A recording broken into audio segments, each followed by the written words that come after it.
Welcome. Let's answer some Qigong questions again. All right. What do we got today? From at Prout 1, 2, 3, 4, 5, 6, 7, 8, 9. Okay. Thank you very much for the content. You're very welcome.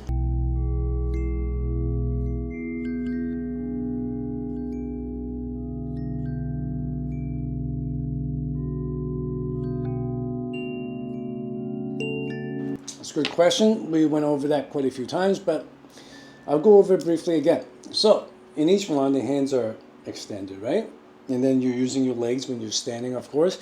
In Taoism, the standing is mainly used for physical vitality, even without complex theories. The fact that you're standing, you're actually taxing your body more physically. It actually triggers your physical vitality a lot more. And because you do each one, you probably do the each one sitting as well. And when you do the sitting, Professor Jern, for example, said, when you do each one sitting, it's 70% for your emotion healing and 30% for your physical vitality. When you're standing, it's 70% for your physical vitality and 30% for your emotional healing. When you're sitting, everything gets more relaxed, including this spot right here. Sitting is more relaxed than standing, and when you're sitting, this spot gets more relaxed and you get more emotional healing. When you're standing, because you're taxing your legs, everything gets more physical, and the physical vitality gets triggered. Everything leaks into the extremity until your pores open. Whereas Wong Hing Jai, the founder of each one, said, until your hair is standing up, right? So standing is mainly used for physical vitality. Classical Taoism will look at it as the lower burner, whereas sitting is really for your spirituality or emotional healing. Cutting out the legs, as you say, like a lotus position, or sitting in a kneeling bench where you're cutting out your legs and you're not moving your arm. Like this kind of position, cross-legged. But each one sitting is not like that. They're still using their arm. So to make it more simple, basically each one standing is for physical vitality. Lotus position sitting, where you're cutting out the arms and the legs, they're not extended, that'll be more for your isolating your central channel, which is for emotional healing. And each one sitting, where you're still using your arms, that's kind of in the middle. It's really used in China for a lot of people. Professor Zheng said when he was working in the hospital with the founder of each one, they show each one sitting mostly for people that were too sick to stand. They had a lot of health problems and they couldn't stand anymore, so they made them do sitting with the each one style, sitting. So everything they did in sitting was the same stuff they do in standing. Hang the spine, elongating the spine with each vertebrae, extending the punging in the arm, extending the bone in every direction, relaxing the body, open up the space in the body, open up your pore, which leads to bone breathing eventually. The lower burner will start to burn when everything's settled. You grow the roots into the ground. Everything that we do in each one, right? Holding the ball, hanging the string, hanging the spine, sitting on the ball, having punging in the legs, shaking the tree in every direction, learning to move with the dantian, or geiyok yuyet, the saying in each one, which means all the muscles are united. Your body is completely united. So that kind of is very good for physical vitality. And they do the exact same thing when they're sitting, for patients that are too weak to stand. But your second question about cutting out the legs, like in a cross-legged yogi or Buddhist position, and you're cutting out the arms where you're never extending the arms, but rather it's close to the body, no matter what position you do, that's a complete different training concept because it has a different objective.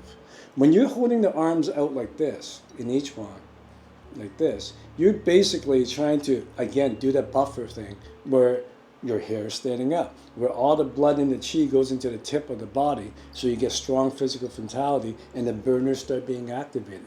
But when you're cutting out the arms and the legs, is a complete different objective. The reason why you cut out the arms and the leg is to isolate the central channel. On an advanced level, that's for merging processes. And for those that are interested in this, watch the last 3 episodes because I talked about it in all 3 episodes straight and I don't want to go over it again. But when you isolate the central channel, that is the main objective. In Taoism, these 2 center is considered your sun. Sun means the spirit, and you want to merge that with the top and merge. So again, watch previous episode for that. But even in the basic level, when you're isolating the central channel, before you get anywhere near merging or being one with the Tao, the main idea is for emotional healing. And the reason why you can do that is when you relax enough, everything goes into your lower burner. Therefore, you're not tense up here and you're not tense up here. All your stuff is down here. When that happens and you're not tense here, because you're not tense, it opens. Your heart opens. And because you're not tense here, you stop overthinking. So instead of using mental tricks to stop yourself from thinking, you basically just sink all the energy and naturally you'll stop overthinking because your stuff is not stuck up here anymore, but is down here. And this starts to open up. And when it opens up versus closing, the main attribute that's different is when you're closing, when you're tensing up, naturally you're small and naturally you're hard. When you're expanding and relaxing, naturally you're soft and naturally you expand and get bigger, right? So those are the attributes of tension and relaxation, emotionally speaking. Tension is small, it shrinks and shrinks and shrinks to the point where it can't shrink anymore, it gets hard. Relaxation is it softens up until it expands and gets big. So relaxation is soft and big, tension is small and hard. Small is fear, anxiety, worry, sadness. Hard is anger, rage, and hatred. Soft is love and compassion and empathy. Big is a sense of well-being, personal power, and also joy. So when this center starts to expand, it goes from small, fear, to big, which is joy and also personal power. It goes from hard, hate and anger, to soft, which is love and empathy. So that's what we mean by emotional healing. It's easy to understand this conceptually, especially when I start using common sense stuff like my hands. And it's easy to understand this, like the process of it, like the way I just explained it. But it takes a long time for a person to actually let go and expand. That's why you want to isolate these areas, to give it a better chance to release. The more you isolate something, the more you amplify the power of that spot. By cutting out your arms and legs, when you isolate this spot, the chances of this spot getting better is a lot higher because you're isolated.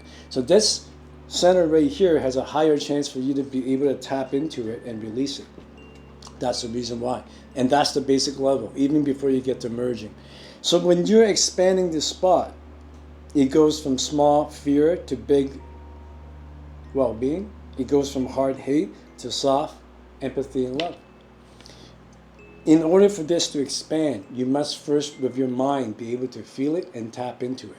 You can use mental tricks, you can use mantra, you can use different breathing method, you can use different visualization, you can use different archetypes and praying.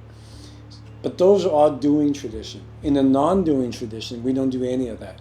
We simply sink until everything goes down here. When it goes down, relax enough, it will sprout. When it sprouts, you start feeling heat here. When this starts to kind of bubble, it will expand on its own. That's usually when people start detoxing and crying or having repressed memories surface. And all that stuff that we talk about in healing starts to happen when you start releasing stuff. So it's very, very different from each one. Each one's really concerned with power for fighting because it's a martial arts system. But it was also a system born around the communist era. So it didn't have the esoteric or the healing aspect past physical fatality. And I'm not trying to offend each one. Two of my teachers, I study each one with. I have high respect for each one, but it's not the same as original Taoism. It's not even for the same purpose. Wang Hingjai, the founder of each one, he was concerned with physical fatality, but he wasn't that concerned at all with esoteric merging with the Tao or healing childhood trauma and stuff like that. He was concerned about fighting and physical fatality. And there's nothing wrong with that, but they're not the same discipline or the same goal. That's why we cut off the arms and legs. And then for your other comment, when you cut off the arm and legs, does the circulation go bad? When I first started sitting, it did happen. After I'd get up from the sitting cushion, my leg falls asleep, you feel like there's needles everywhere, right? Second thing that was common is when I first started sitting, I noticed I was falling asleep. When I'm standing, I'm not. And that's very common for beginners. But after a while, something really, really weird happened, is that you actually feel more energy when you're sitting than when you're standing. And also, you no longer feel your body is cramped up and the bad circulation. That stops when you sit a lot. Because in Chinese medicine and also in Taoism, we're taught, like Professor Zheng loved to say, standing is for physical fatality, 70%. 30% is for your emotional factor, right? Whereas sitting is 70% for your emotional factor and 30% for your physical vitality. So Sing and Ming in Chinese. I mean Ming and Sing in Chinese. And we hear that on day one in most qigong courses or Chinese medicine course. But something opposite happens if you sit a lot. Whatever you can do in standing, you can do in sitting. Whatever you can do in sitting, you can do in standing. The 70-30% rule does not apply to people that practice a lot. And by a lot, I mean guys that pass the barrier of above 4 hours a day. Because when I'm standing, I get a lot of physical vitality and energy. When I'm sitting, I feel better emotionally, but physically, I feel more fatigued. But that was not true after I hit about 3 hours a day. The opposite happened. Not opposite, but when I'm standing, whatever happened to me in sitting, I can do it to almost the same degree when I'm standing. And when I'm sitting in lotus position, cutting out my arms and legs, I feel a lot of energy. Not as much as standing, but a lot. So everything that people assume is really just a guideline. Eventually, you sit long enough, you can do what you did in standing. In fact, one of my good friends and mentor that taught me the Heaven Mountain system of Qigong, which was a pre-communist system of Qigong, therefore, it retained all the esoteric stuff. He said that you actually get more energy and qi from sitting. When I first heard that, it contradicted everything that I've learned in Chinese medicine and also in each one. Forgetting that those things were born in the communist era, at least the system that I was privileged enough to study in. But later on, I realized he was right. I didn't want to argue with him, so I just practiced. And through enough practice, I realized he was 100% right. This is very important to me, right? Because if you look around, you can see there's a lot of anxiety, a lot of sadness in people's faces. Like, at least the city that I'm in, right? And I mean, it's nice to be able to fight and get a lot of physical power, sure. But I really feel the more important thing is the emotional healing right now. And it's free, it's easy to do. You just got to learn it. Then you have a personal practice or a form of medicine that you have for the rest of your life, right? But the hard thing is you have to get a good teacher to actually be able to do this.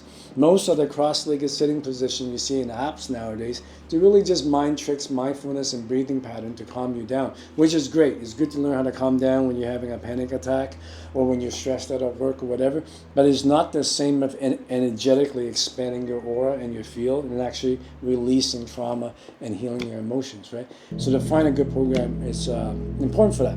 All right, so please like and share and subscribe. And in my classes, I work on everything that I talk about in all my podcasts. So if you're interested, go to the link below in the description, and I'll see you in class. Actually, we have class tomorrow, I think. Yeah. Okay. See you next time, guys.